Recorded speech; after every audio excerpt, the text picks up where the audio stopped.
रीवा की सुपारी कला कभी अंतर्राष्ट्रीय पहचान का प्रतीक हुआ करती थी, जब छोटे से छोटे सुपारी के टुकड़े को तराशकर भगवान राम, लक्ष्मण, सीता और गणेश जैसी अद्भुत मूर्तियां गढ़ी जाती थी। यह कला सिर्फ शिल्प नहीं, बल्कि रीवा की सांस्कृतिक धरोहर थी। 1968 में इसी कला के लिए कारीगर रामसिया कुंदेर को राष्ट्रपति सम्मान से नवाजा गया और उनकी बनाई सुपारी की मूर्तियां जर्मनी, अमेरिका, नेपाल और थाईलैंड तक पहुंची।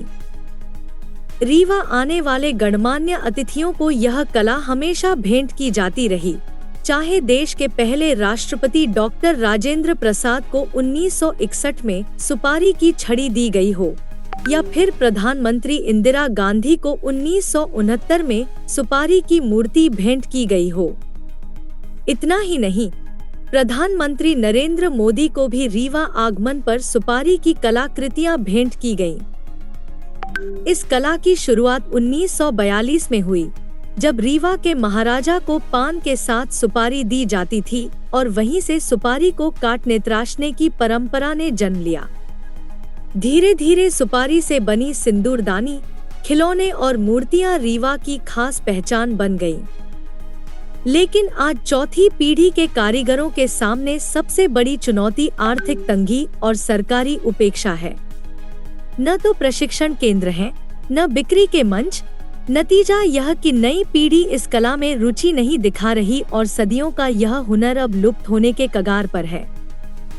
कारीगर दुर्गेश कुंदेर कहते हैं कि यदि सरकार इस कला को राजकीय हस्तशिल्प का दर्जा दे और बिक्री केंद्र व प्रशिक्षण संस्थान खोले, तो इसे बचाया जा सकता है।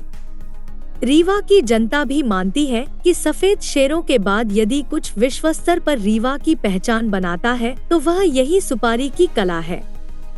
यदि यह खत्म हो गई, तो शहर अपनी सांस्कृतिक विरासत का एक बड़ा हिस्सा खो देगा। इसी मुद्दे पर जब प्रदेश के उप मुख्यमंत्री राजेंद्र शुक्ला से सवाल किया गया, तो उन्होंने भी स्वीकार किया कि सुपारी कला विलुप्त हो रही है। उन्होंने भरोसा दिलाया कि वोकल फॉर लोकल की नीति के तहत इस कला को पुनर्जीवित करना जरूरी है और स्थानीय उत्पादन को बढ़ावा देने के लिए सरकार ठोस कदम उठाएगी। यह कहानी सिर्फ सुपारी की मूर्तियों की नहीं है, बल्कि रीवा की पहचान और विरासत की है, जो अगर अभी नहीं बचाई गई तो हमेशा के लिए यादों में सिमट जाएगी।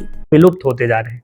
अब उसको फिर से पुनर्जीवित करने की जरूरत है, क्योंकि हम सबको वोकल फॉर लोकल, अपने लोकल उत्पादों को के प्रति हमें वोकल होना पड़ेगा और उनका प्रोत्साहन करना पड़ेगा, क्योंकि स्वदेशी का मंत्र अब हम सबको जागरण करने की आवश्यकता है।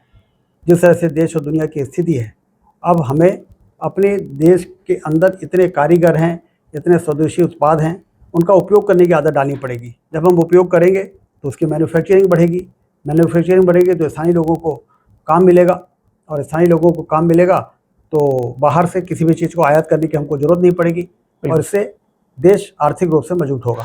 ये सरकार